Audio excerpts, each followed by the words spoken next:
Hello, everyone. Welcome. I'm Mariana Almeida, and this is the McKinsey Talks directly from the McKinsey studio in São Paulo.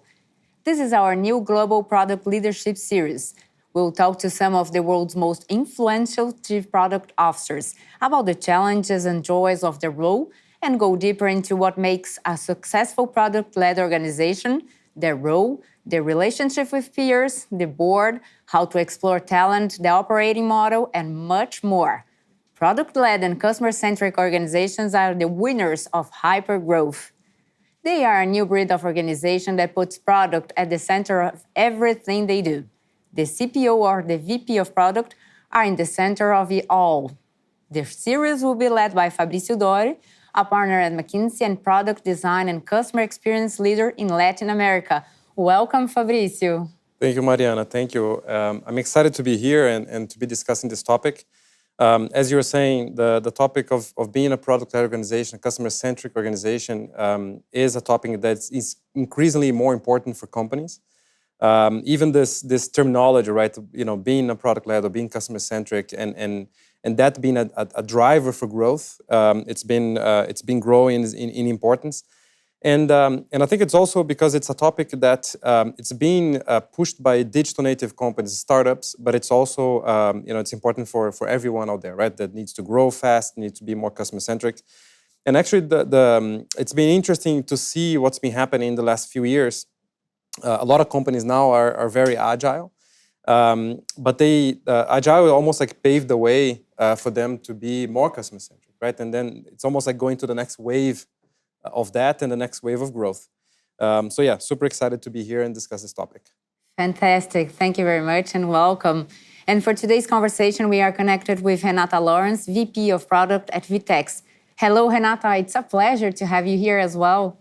Hello, everyone. So it's my pleasure to be here. Thanks for organizing this for the community. It's an essence role, so happy to share my experiences here with you. Thank you very much and welcome.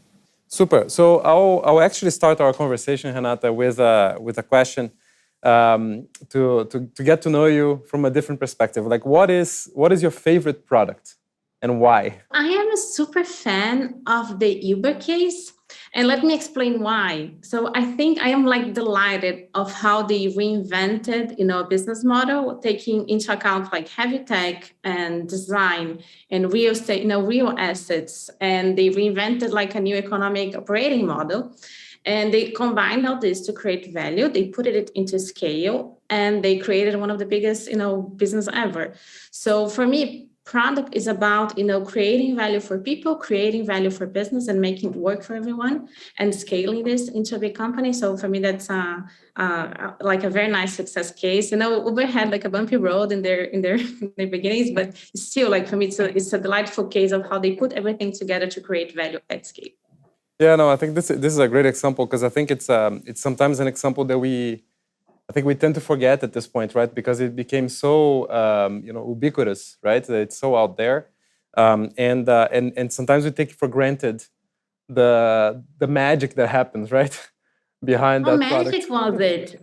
To summon a car from your phone back, in 2013. I don't remember when they started, but it was magic at the moment. And now it became mainstream, which is great because they just enter into our lives and we forget about things. That's also a sign of a great product as well. We don't even remember, they're working.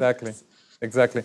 Which is, maybe that's a sign, right, of great products, right? It's the magic, right? It gives you superpowers, right? For you to do something that you couldn't do otherwise, right? So I think that's a great example. And I think, also it would be interesting to get to know you better because I think, obviously now you've been through and it would be interesting to hear from your career, the place you've been to. But also prior to being one of the most important product leaders in the country, what did you do before? What's your story before becoming a product leader? Sure. So I like to say that I'm engineering by heart and background. And I started my career, at the Boston Consulting Group. We're same breed here. And then I pursued my MBA at the Harvard Business School. And then I came back and moved to Groupon, which was at the moment the fastest growing company ever. And it was the starting of the marketplaces, the online tech business, that wave was starting, especially in Brazil, was the very beginning of tech companies. And from there, so I spent 2 years there, and then I moved into Viva Real, which was a property portal. It was a small company with 80 people and 3 million reais in revenues every year. And we built that company to become a 300 million reais in year revenue every year. And we grew to 1,200 people. And that in 7 years. We sold the business to Alex in 2020. And they integrated each of their horizontal marketplaces. They integrated these vertical marketplaces to create a new offering. But throughout the years in growing this company from 80 people to 1,200, I led multiple teams. I almost led all teams in the company. So I led marketing, and I led sales, and I led HR, and I led operations, and I led planning, all the planning. I led when we merged Viva Real with the Zap, which was the incumbent in the industry, to create Grupo Zap. And then I led the PMI. So I was kind of like a COO. I was a COO, and I was leading each different teams in different moments of the company. And over my last passage was with product.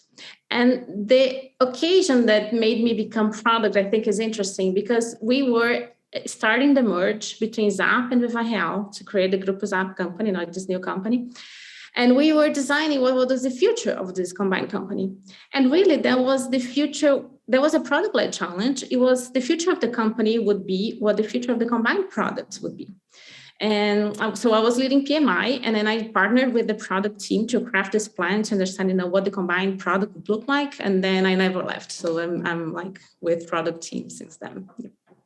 That's super interesting.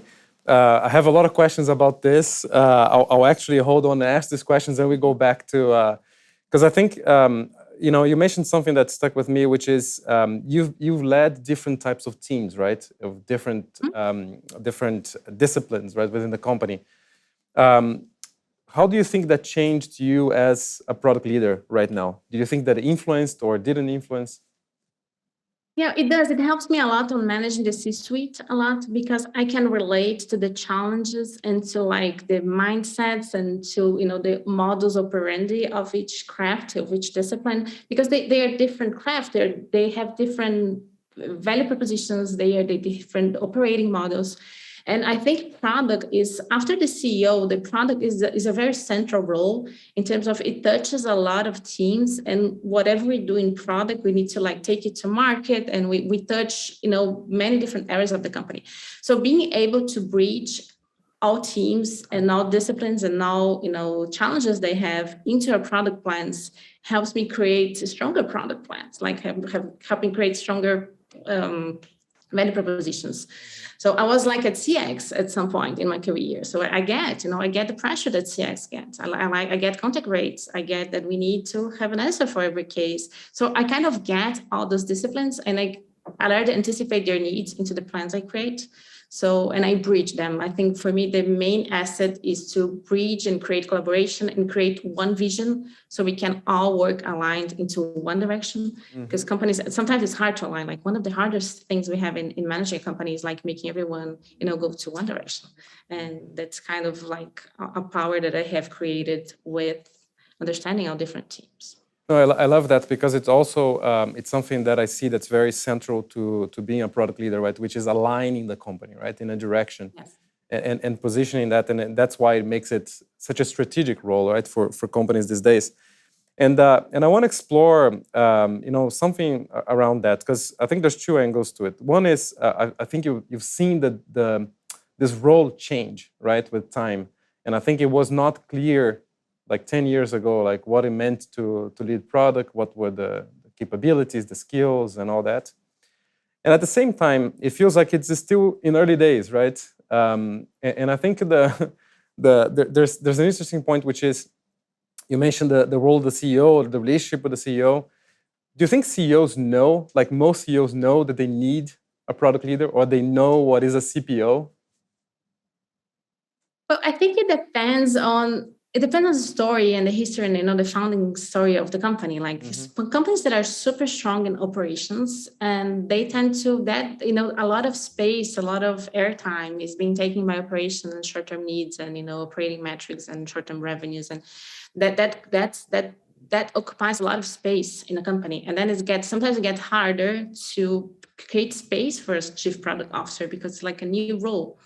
And a new role, new people, new style, new conflicts, and then kind of just go back to the old one because life is hard for every company. Just like that's always true. So if the story of the foundation of the company doesn't include the product as a central part of it, then that space is filled by other teams. And companies need a very strong, compelling reason why they will go through the hurdle of creating a chief product officer, create a product team, and to nurture that team until it actually generates value, because it's not going to generate value in the first year and the first team you put in there.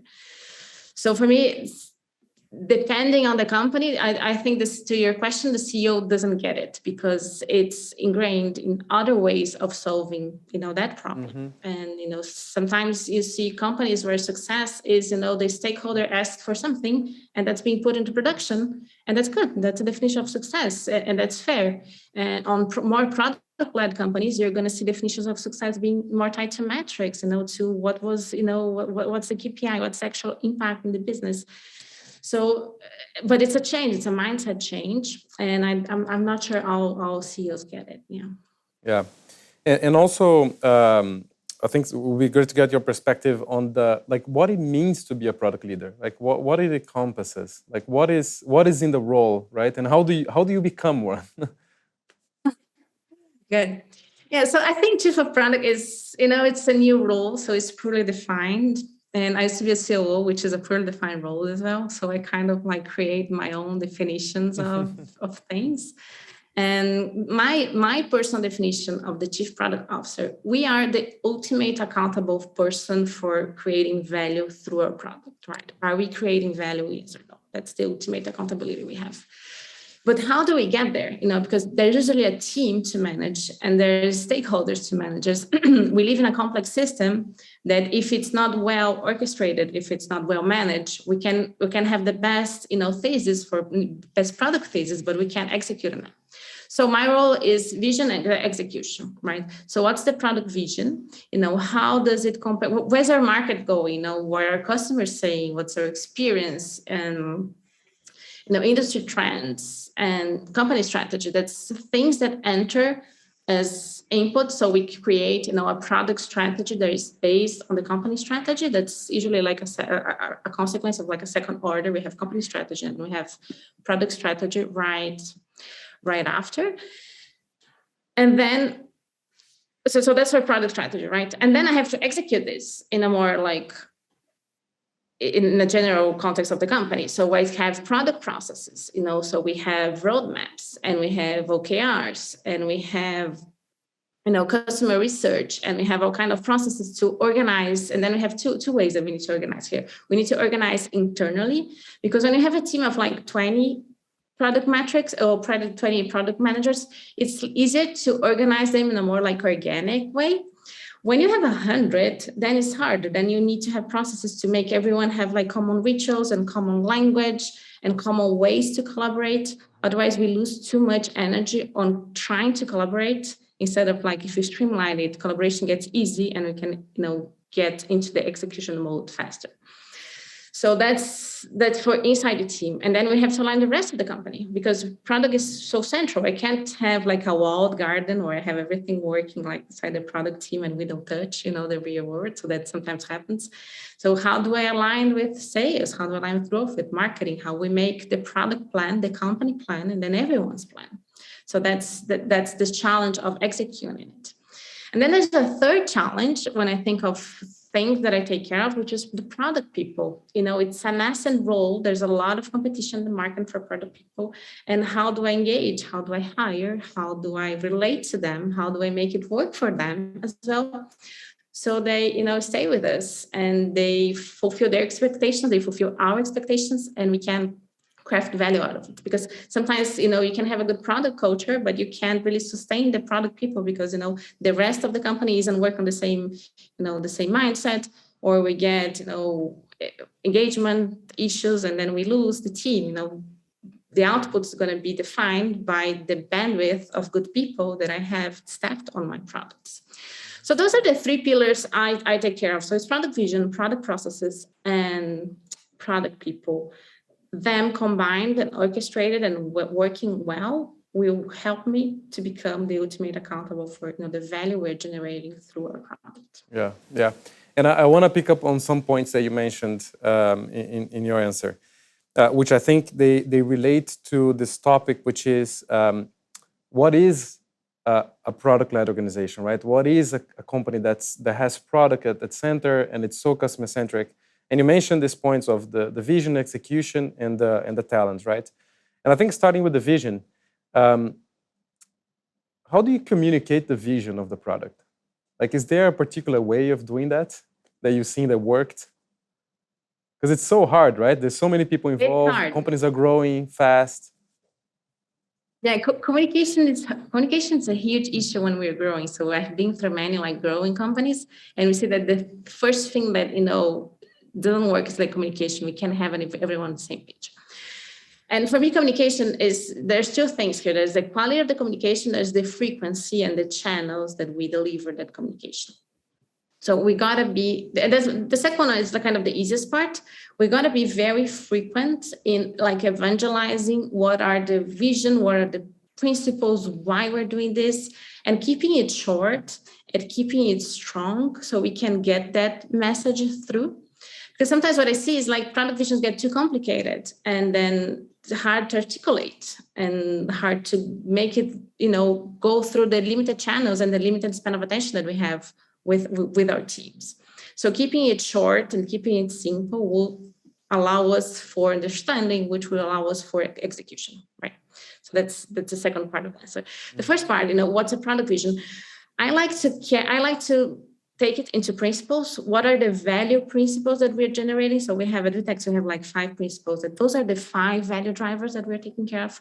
How exactly we're going to deliver on that value drivers, they will change over time. And that's going to be reflected in the roadmaps. And then we're going to have, heavier routines and heavier syncs to understand what it means in the roadmap.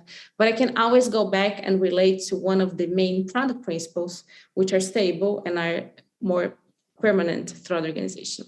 So for me, that's the way we're structuring here. And I think it works well because we can keep coherence while we keep on changing, what exactly is going to be done and what's the roadmap for the quarter and what's been delivered, what hasn't, how things are going to move forward. Because at the end of the day, with the product vision, sometimes we're bridging to different levels here. So I have a product vision that's going to take care of strategy and where the company is going, new markets, and it's very high level. And we have, growth teams many times receiving a lot of feedback from customers of very specific things that operate on a different level. And I gotta make bridge for them, help them understand, is this on a product strategy, yes or no? The easy answer is go back to the principles, and it's gonna guide you through whether it's, have a hint of where it's gonna be included or not. And with a specific timing, then it's a different question, when we're gonna do it, that's in the roadmap. But why it doesn't make sense, yes or no, with the product strategy, then it's easier when you have those product principles. And I want to touch on the execution as well, because execution for me also makes me think about the team setups, right, and organization setups, right, to make things work. Have you seen particular patterns or learnings, right, in the execution of it? Right? And what makes great execution? Yeah, I think we can go to org design. So it's culture and org design, right? We touched on culture. I think we may touch on org design here. Usually execution, at the end of the day, execution is done a lot by the engineering teams. Now that's where execution flows. And so I put product usually tied to engineering teams. So they tend to mimic the tech architecture that we have. because someone needs to be closer to the tech teams, organizing and creating visions and creating roadmaps and working with them to guide, what the execution will look like. However, there's a lot of business complexity, and the business many times doesn't reflect, our business challenges don't reflect the tech architecture that we have. So someone got to bridge that space between, the operational problems and, sales growth problems and, customer service problems. So that space is bridged by the product teams. They bridge that complexity. When that bridge is done well, we can work as one team. So it starts in growth, it ends on engineering, one, way of working, and works well. What doesn't work well, when that space isn't bridged, then you kind of have two worlds. Like you have what they call the business world, the people that take care of business, and the tech team. Mm-hmm. And then we're one company, so we're not coordinating well. Mm-hmm. And agendas get split, and then business, we're all business. So one team calls itself business team, like it's a sign. And when business team, they show that we don't get anything from tech, and then tech says we don't. Mm-hmm. Business team doesn't understand us, and that's the biggest challenge and the biggest issue, and the biggest pitfall I have seen in companies when they can bridge this, and then we can execute as a company. Mm-hmm. So to my first point, being able to bridge those teams all the time, like putting them together all the time, and understanding the tensions and taking tensions out. Mm-hmm. When they're easy to manage and not when they're like deeply ingrained in the relationships. Mm-hmm. That's a role that we have as product, like being like glue that makes everything. Mm-hmm. Work seamlessly as one team. And the third point is talent, right? Like, what do you look for when you're looking for product talent? Is there a particular characteristic? Is there something that really calls your attention when you're like interviewing a product manager or someone to be part of the team? Yes. So I usually run like very structured processes for like many years. Like we interview for like, product skills, tell us about the product cases that we have. So we look at product sense, look at the failures, how they fail, because like product fails a lot. So we need to fail well, how they influence people, and, if they have a sense of what value is, are they optimizing for value? So that's like the bread and butter of hiring for a product. You can create like a ladder and create an interview process based on this. But I think over the years, the thing that I added, like as my special sauce on hiring, is that I also look for something that I think is very important, is looking for emotional intelligence and cognitive ability. Mm-hmm. Because they're going to be predictors of long-term success. We can hire, usually when we hire, we have a very specific context, it's very well defined. And then we look for those abilities and we put that person into the job. And 6 months into it changes, something changes, the role changes, management changes, priorities changes. And high growth tech companies, they can be like hugely chaotic sometimes. And sometimes it's hard. You got to make your role. You got to understand the context and create value, craft your own value. Sometimes you got to craft your own product as yourself, as a professional, and deliver into it. And I see emotional intelligence is a very important factor, because it's hard to navigate, and you got to keep your calm and, keep your sense, and so stay centered for, sometimes ambiguous and incoherent, actions or directions that we have in the company. And cognitive ability is what will help you like, can people take on the next challenge? Can people understand the next problem, the next market trend, the next product, so that creates, when you have some product experience, good emotional stability and emotional intelligence and good cognitive ability, that creates for stability, that sustains the stability of the product team. And when I think about, team performance, stability is one of the key, like leading indicators. Can I provide stability to the team? Is those people in the team staying long enough so they can become a team and they can actually, understand the problem and generate value and nurture that value they created? If we don't have stability, then it's hard. And that's another pitfall that companies have on executing on a product, because teams get too unstable, and they're always on learning curves, and they're always onboarding, and then changes, and a new person comes, and then you don't have stability, and then you don't have execution at the end. This is very interesting, but how to identify these characteristics in a process when you're hiring someone? Well, you look at previous experience. I am a super fan of like competence interviewing. Like, tell me a case. Like, tell me what was hard in your last company. What were the things that make you lose energy? What are the things that puts energy on you? And tell me the cases. Now, tell me the specific examples. I'm always looking for specific examples when I'm interviewing people, because you can trust way more the past behavior than what people will tell you as their desired behavior. So I am always looking for past past emotions, past understandings, past behaviors that people had.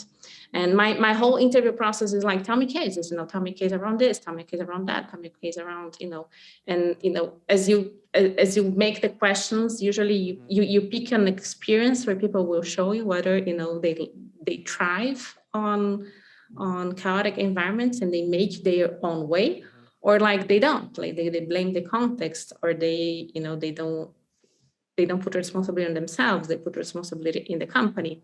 So that's the way I try to manage on emotional intelligence. For cognitive ability, it's, tell me the things that you learn throughout lives. Are you a learner? And what kind of learnings did you have? So what different kinds of experience you had in your life, and how much can I see you learning into different contexts and giving me cases that are sophisticated enough so I can see that you learned on that new context. So that's the way I do. No, I think this is fascinating because it goes way beyond like technical abilities to lead product, right? Because in the end of the day, it's so multidisciplinary, right? You have designers, you have developers, you have data scientists, and then the product person is very much in the center of this and connecting different disciplines. So I can see why it's necessary to have the emotional intelligence, but also it changes all the time, right? So you actually need to be a fast learner. So I think this is fascinating because it goes way beyond, right? The abilities to do it. The technical abilities, exactly. And also let me step back for a second. I just want to pick on something because your career, going through different digital, very hyper growth companies, right? What do these companies, from your perspective, and you were a consultant before, so you saw different types of organizations as well. What do you think make them different? Like, what is different from a company that's doing, like, as you're saying in your story, like Viva Real, Zap, OLX, Groupon, right, which grew like incredibly fast. What makes these companies different from, in quotes, like traditional companies? Yeah, so I think they started on... And VTEX, of course. Yeah, exactly. So they all started on my experience has been around companies that have built their business model based on the competitive advantages that tech brings us, right? Mm-hmm. So when that's true, then the engineering team or the tech team becomes an asset for the business model. The business needs to grow through them. That's a strong force in creating this like new breed of companies, because the tech team becomes, the center of value creation, and then value gets, spread in like greater circles. Everyone's part and everyone is responsible for the final result, but it's, the center, the beginning of the value creation starts usually in the tech team. And that's, for me, it's a fundamental asset in creating, those different those companies that think differently, because, tech has a voice and tech needs to be taken care of. We need to care for the team with, the best energy that we have, because they're actually the center of the value creation. So it's different from when, I was, back in 2000 and I'm going to give my age here, but back in 2006, when I was, a consultant, and we were working in, heavy industries, mm-hmm. like iron ore, and that was different. The tech team was not the core, the iron was the core, Was a support. the manufacturer was the core. Yeah. So where is the core of the business model? Who is the core of the value creation? That says a lot about the culture. And it's fair. It's like there is no right over the years. It's like there's no right or wrong in terms of culture. It's just what is the culture that serves best your business model and will serve best your business outcome and your business success, and your success as a business. So, because if you get a company that is way, value creation is way ingrained in manufacturing, maybe the new culture is not suitable for that business, and it's fair. It's whatever works for the business. No, I think that's and now wearing my hat of consultant, right? And I think what's happening and what we see and what I see in the market is that a lot more companies need to be like that.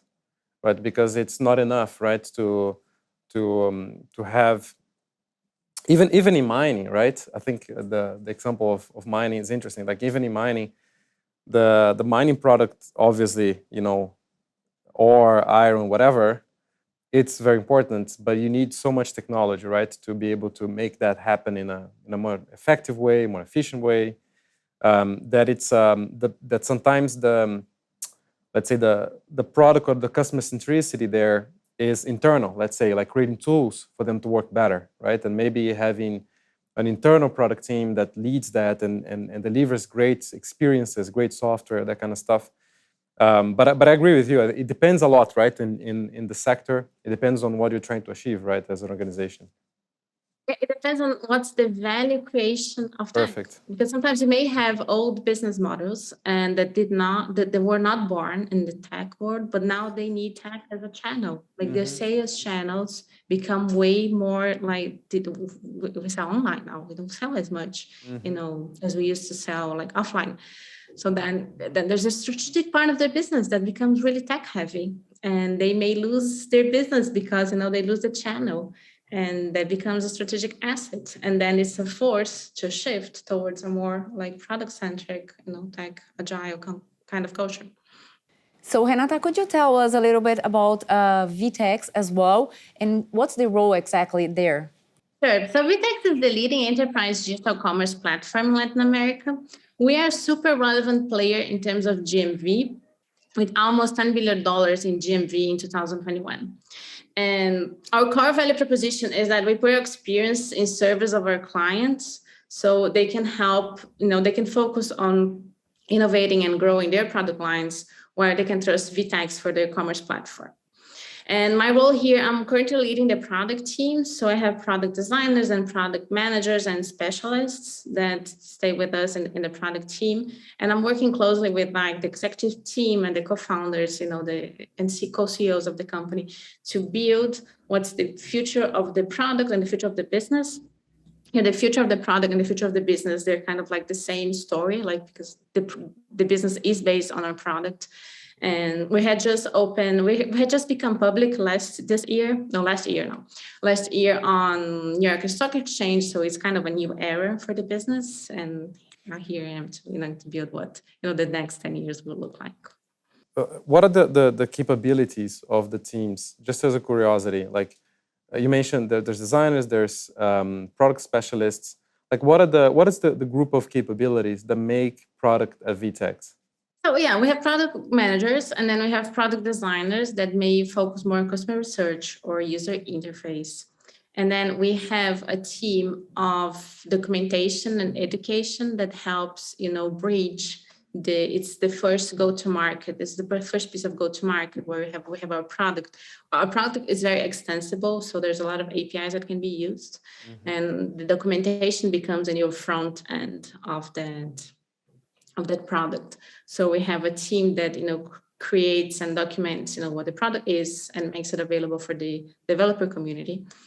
And we have a localization team that helps us bridge the different challenges of different nationalities. So you have left to right, right to left in other cultures, and how we adapt the product to Europe and to America and to Middle East.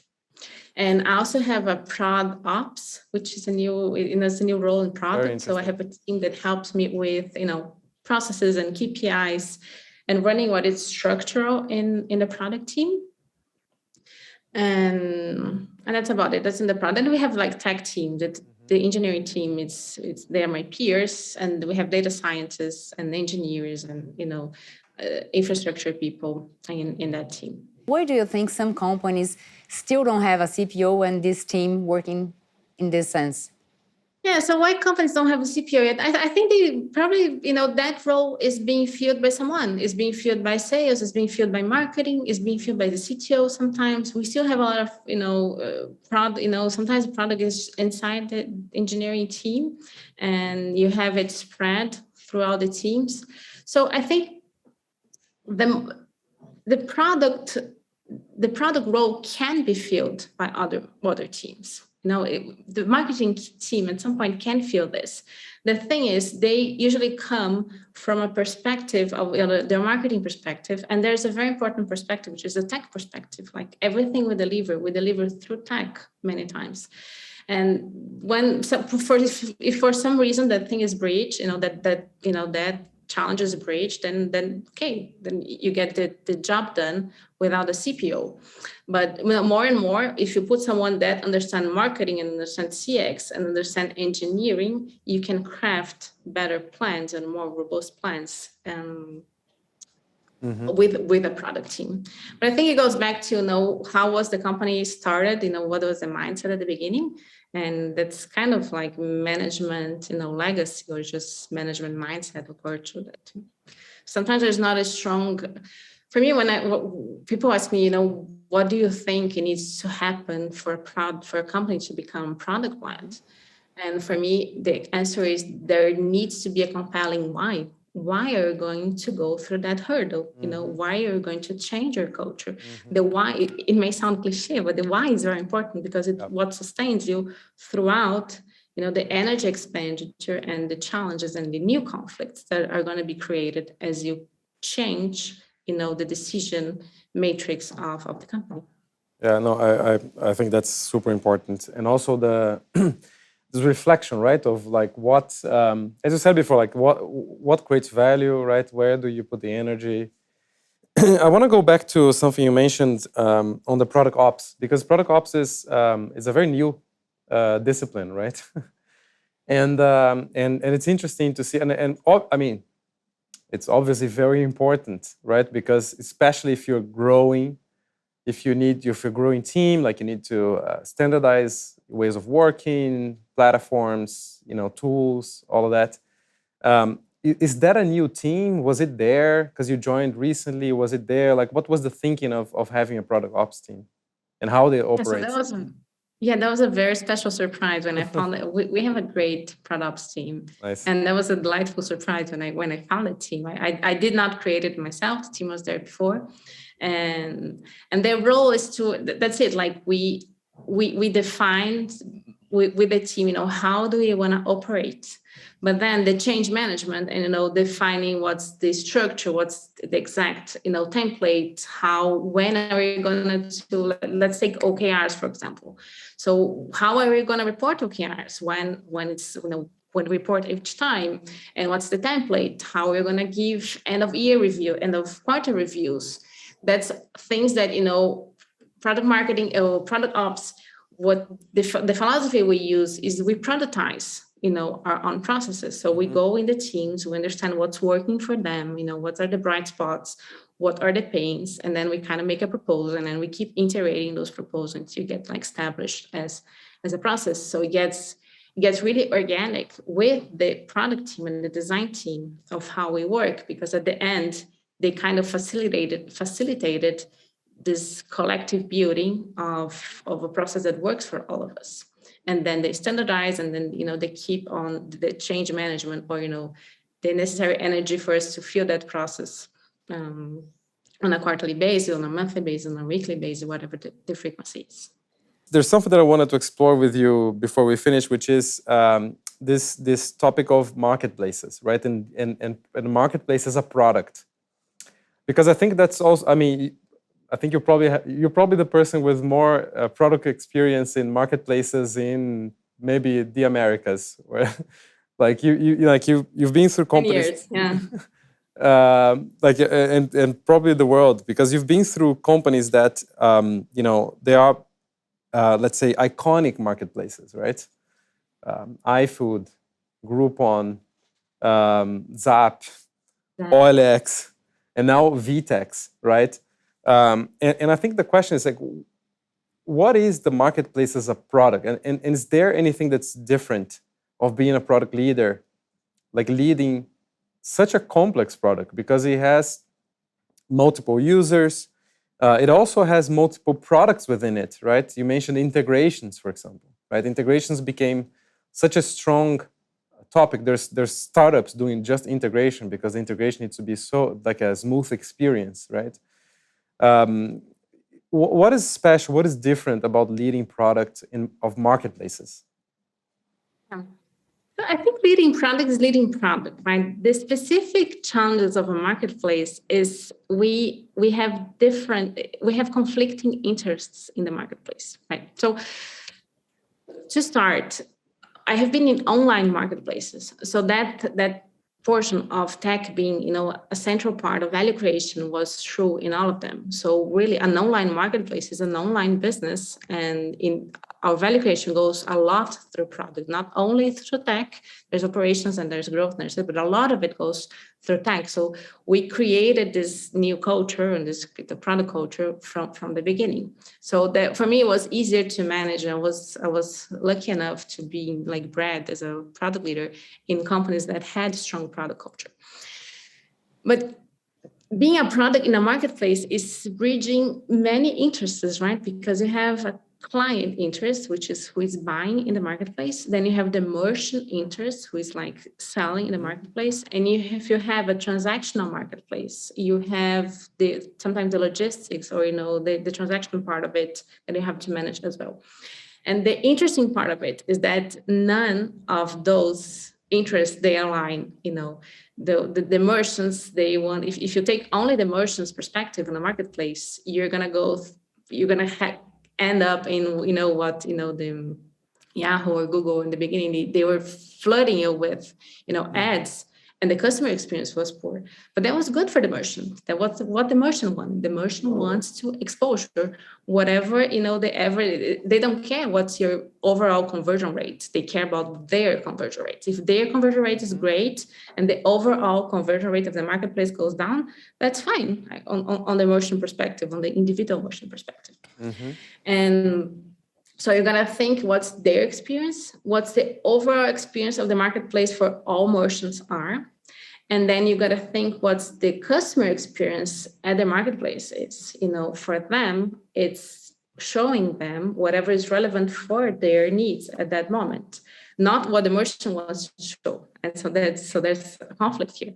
We always have like ads, and a portion of the marketplaces are dedicated to like paid exposure, but that can only be a portion of the marketplace. Most of it needs to be relevant for what the customer is looking for. And then we could monetize more ads. Maybe we could, but the overall business performance would suffer because the conversion rate would go down, and we'll have less orders and less brand and less worse cohorts. So for me, the interesting part of marketplace is that because there's so many conflicting interests, you need that product person bridging and crafting a plan that is good enough for everyone and without letting anyone really down. So that balance of always taking every interest into account and creating visions and plans and work, products that serve all those interests, that's an interesting challenge for me. So looking back at being a product in the marketplace, there is, we have many customers and you got to bridge them. Mm-hmm. Exactly. I think this is a topic for another podcast. We can do only on marketplaces. All marketplaces, yeah. They're very interesting business, yeah. One last question. I think, after, people that are going to be listening to you and listening to your comments on like product as being something that's very core, very strategic, the delivery through technology, where the value comes from. the different types of skills, how you organize. I mean, there's a lot of things that are, let's say, characteristics of companies that are very digital native, very customer-centric, and very product-led. And I think maybe, is there any final recommendation? Because you're going to be listened by people that are in companies that are already like that, and people that are in companies that are not, right? They're looking to become more product-led and more oriented towards the customer. Is there any recommendation, final tip into becoming more this type of organization, looking for hyper-growth? Yeah, I think, so my take on, and that's a personal take, and I can take it from a career as well. No, tech is going to change the way we do business. Tech is going to become more and more and more relevant. We have seen in the last 10 years becoming more relevant, and we only see more ways and new technologies and better, we now have the habit of buying online, of closing transactions online. So that trend is, on my take, is based on convenience. A very important factor, value creation of products are convenience. Is it easy? Like we said on Uber at the beginning, it's so easy. We forgot about it. I'm just like a huge addicted of that product right now. How much addiction are you creating because you are so easy to use? And technology is going to play a huge, portion of that value creation, and that's going to affect our business. So if any business, if they haven't still find the why, the why is going to show up at some point. And when the why is there, change is going to be needed, and then product is going to become more important. And when that moment comes, my tip is it's all about people. You're going to have good product people. Good product people would create good product cultures that would create good, flywheels of product value creation. If we start with people that are strong, they're not strong enough, then, the first hurdle will not be surpassed, probably. And, you're going to end on the old, ways of working and doing business. So that's my take for it. Thank you very much, Renata. Our time is up. So, Fabrício, would you like to add anything else to close the session? Just want to thank you very much for your time. You've been very generous. We had multiple conversations prior to this, and I think it's fantastic to see a woman in your place of leadership leading in such an important company.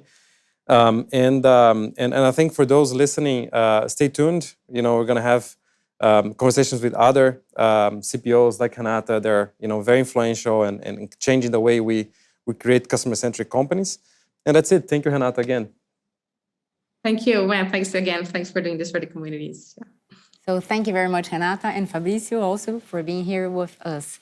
And I would also like to thank all of you who are watching us on video or listening to us on podcast. If you would like to know more about product leadership or contact one of our experts, please send an email to mckinsey-talks@mckinsey.com. Go to mckinseytalks.com for a full agenda of McKinsey Talks. There you can also check out this episode and earlier ones on video or podcast. That's it. Thank you very much and see you next time.